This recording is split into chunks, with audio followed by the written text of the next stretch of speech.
Good morning. Welcome to the Safety Mile with Jac and Kyle. I'm Kyle. I'm Jac. Glad you guys could stop in and see us.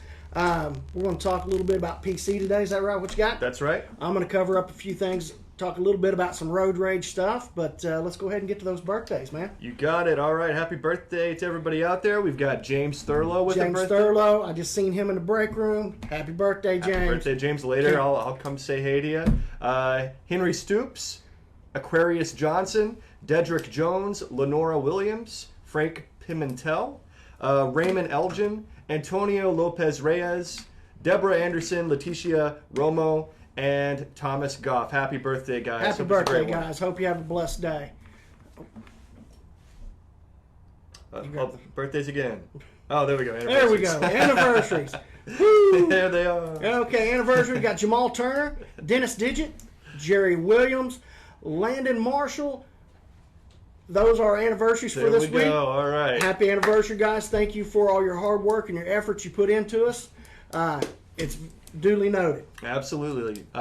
Keep with us, folks. All right. So, PC, tell us about it. yeah, I got. There are some frequently asked questions that are, frequently asked about personal conveyance, and I wanted to talk about that. This comes straight from the FMCSA website. So, these questions and answers, things you might be thinking, are from the people that create these laws and that are going to enforce them as well. So these are the way it's supposed to be. Now, of course, there's the gray area that we all know of personal conveyance. However, let's try to stick to this as much as we can here. All right, question number 1. May a driver, maybe even you, who drops his or her last load at a receiver's facility use personal conveyance to return to their normal work location, i.e. home or terminal? The answer to that question is no. Returning home or to the terminal from a dispatched trip is a continuation of the trip and therefore cannot be considered personal conveyance. It's still considered, whenever you finish up at that receiver facility, that you're still on the trip. You're still actually working because you finished up that load, and therefore you can't use PC to go back to maybe one of our terminals out on the road. Now, this kind of goes along right with one of these other questions here. Let's see here. Okay, let's continue on with question 2, actually. Sorry, I know I'm going to get to it later. But all right, question 2. The guidance allows for authorized use of a CMV to travel home after working at an offsite location. What is meant by the term offsite when used in this context? The term refers to a location other than a carrier's terminal or a shipper's or receiver's facility where a driver works for a temporary period for a particular job. Specifically, the term is used for things like construction and utility companies. The remote locations are considered off-site locations, therefore travel between home and that off-site location is considered commuting time and qualifies as personal conveyance. So I would say for us specifically, that would mean piecing from your home to maybe one of our terminals out there on the road, whether it be out there in San Bernardino, could be something that you might not want to do. Anything? But from that customer location to home. Yes, that's personal conveyance. That is PC. Yes. Yeah. And this is what I wanted to get to as well. May a driver use personal conveyance when they run out of available driving/on-duty hours? This is something that happens pretty consistently, right? Whenever they're out there on the road, they're about to run out of hours, they don't want to get a violation, and they want to avoid that. Personal conveyance is off-duty time, right? So you can use that to avoid it. However, the answer to that question, according to the FMCSA, is no, except for the one exception described in the guidance where a driver who runs out of hours while at a shipper or receiver's facility may drive from that facility to a nearby safe location to park, provided that the driver allows adequate time to obtain rest in accordance with daily minimum off-duty periods. So to that, I'll say, yes, if you're at one of those ending locations, you're completely out of hours, it is allowed for you to go to the nearest safe location, okay? You can't go 3 hours down the way to your favorite ending location. You got to go to the nearest one. Nearest safe place to park. Right. And along with that, I think it's very key to keep this in mind. Whenever you're using PC for your off-duty time, you have to allow time for you to get the adequate rest, okay? This is for you to not have fall under having inadequate rest, being ill and unequipped to drive, ill-equipped to drive. So you want to make sure that you are, in fact, getting the hours needed to rest. If you're PCing for, 2 hours in the middle of the night, maybe you're not getting 8 hours straight of sleep. which is something that people or doctors say you should get. There you go. That's going to be it for my personal conveyance portion of this. I did have one thing from Mike Snyder. Hey Mike, I know you watch the show. He said that while he's out there on the road, drivers are sometimes using drapes as visors out there while they're driving. Of course, that's going to inhibit your ability to have the right sight. Right. There you go. Yeah, a lot of guys will pull those side curtains forward a little bit and kind of block the sun off the corner of their face. Right. You are also blocking vision when you do that. That's not recommended. That is not a good idea. Right. Thanks again, Mike, for the question. Appreciate you, man. What you got, Jack? All right. Last week we finished up our all into zero talking about the Safe 6. I'm going to glance over that this morning. I had a comment from Mr. Darrell Dunn I was going to share with everybody, good reminders. Once again, all into zero. We're going to start with getting ready, making sure we're ready to perform our duties and our task. That's pre-tripping our equipment. That's making sure our health is where it needs to be. Make sure we're well. We're not feeling bad and so on. Proper nourishment, proper sleep. That way we can do our important duties. Right speed. Guys, we need to be at the speed limit. We don't need to be traveling down the road greater than the speed limit.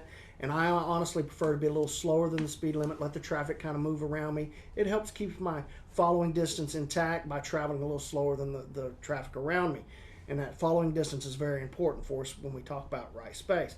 But right sight, we want to make sure we have that right eye lead time, that we're looking as far down the road in front of us as we possibly can to see those potential hazards so we can react to them as necessary. Right space, once again, following distance. That's where it's at. Minimum of 7 seconds, guys. And then from that, we want to talk about the right response by having the other 6 in our pocket. Yeah. We're going to be able to make the right response to any situation. And always, always, always, the main thing we do every day, every inch of every mile, is reducing our risk and the risk of others around us. We want to drive in a protective manner. I know we always speak of be a defensive driver, but really, in a truck, what do we got to be defensive of? I know did you get to watch some of the crashes with the trucks and stuff? And yes. The one where the car hit the truck head on. Right. You could have pulled the bumper away from the tire on the truck and replaced the headlight, and the truck was going to go on down the road. The car was completely wiped out, completely totaled. The front tire was smashed all the way back to the front seat of the car. Okay, so if a car runs into me, I replace the headlight and I go on down the road. What do I have to be defensive of? We need to be more along the line of being a protective type driver. Driving in a manner which protects ourselves and also protects the others around us. Right. That's what we got to focus on as drivers. Be more in the protective nature. And one of the other things I want to talk about as far as reducing risk, road rage is getting to be a huge deal. We're moving into springtime. More people are out and about. We're going to have a whole lot more road rage issues happening on the roads out there. Guys, we need to react in the most professional manner possible every day. For example, different things set off road rage. A lot of people get mad at us because we're moving slower than the rest of them and we're in their way. We can't do a whole lot about that, but smile and wave. I know they like to give us the one finger salute and honk at us. We don't need to return that favor. We just smile and wave and just continue on in the most professional manner possible. We don't need to play into that because it does escalate, and you do not ever really know other people's capabilities of what they're going to do, what their triggers are. You guys have seen the videos. I mean, people will get wild out there on the road, and we don't want to escalate it into something where somebody's hurt. That it makes no sense. So just let it go. Continue on. Now, we don't want to get out and get beside other trucks and be taking 5 or 10 miles to pass another truck, get stuck at the same speed. Right. But guys, just dial the cruise back a little bit, fall in place, get your following distance, and continue. We don't need to be out there blocking up the left lanes for no reason. In a lot of states, we can't be in the left lane. California's one. We have to be in the right lane. Florida, they like us to be in the right lane. Multiple lane highways, Florida will allow us to move out and use that center lane to pass, but then they do want us going back to the right lane. And we get a lot of guys in slower trucks that will get out there in that middle lane and absolutely clog everything up. Well, with other drivers get very upset about that, especially a lot of your owner-operators in the area that are traveling at a little faster speed, closer to the speed limit or whatever. They get upset, and we've got some pretty rough road rage issues starting to happen. Most of it starts, of course, verbally, and it escalates. We don't need those kind of things at the truck stops. We need to be more professional. We need to drive in a manner which protects others. And let's think about something real quick. We need to make safety a core value. That no matter what you do, you're always doing the safest thing possible. It is your core value. We talk about safety being a priority. Well, priorities change. They go back and forth. So a lot of times somebody in a car might do something that upsets us as a driver. And I see a lot of drivers out there, they get mad and they pull up on somebody and they just start tailgating them and they're like pushing them down the road. And that's the same driver that yesterday might have been telling you about, safety is a priority with me. It's number one, blah, blah, until it's not a priority, until you get upset or something changes your thought process. That's not the manner we want to conduct ourselves. Mm-hmm.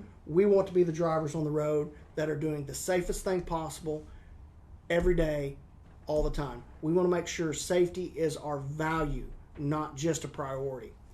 Okay, that's about all I've got for you guys today. Throw our mission statement out there real quick and button this thing up. Guys, thank you for joining us.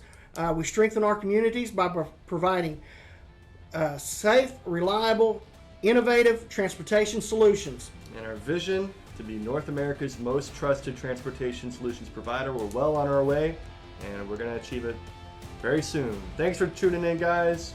Thanks for being here, Jack. You betcha. Appreciate you guys. See you guys. Be safe.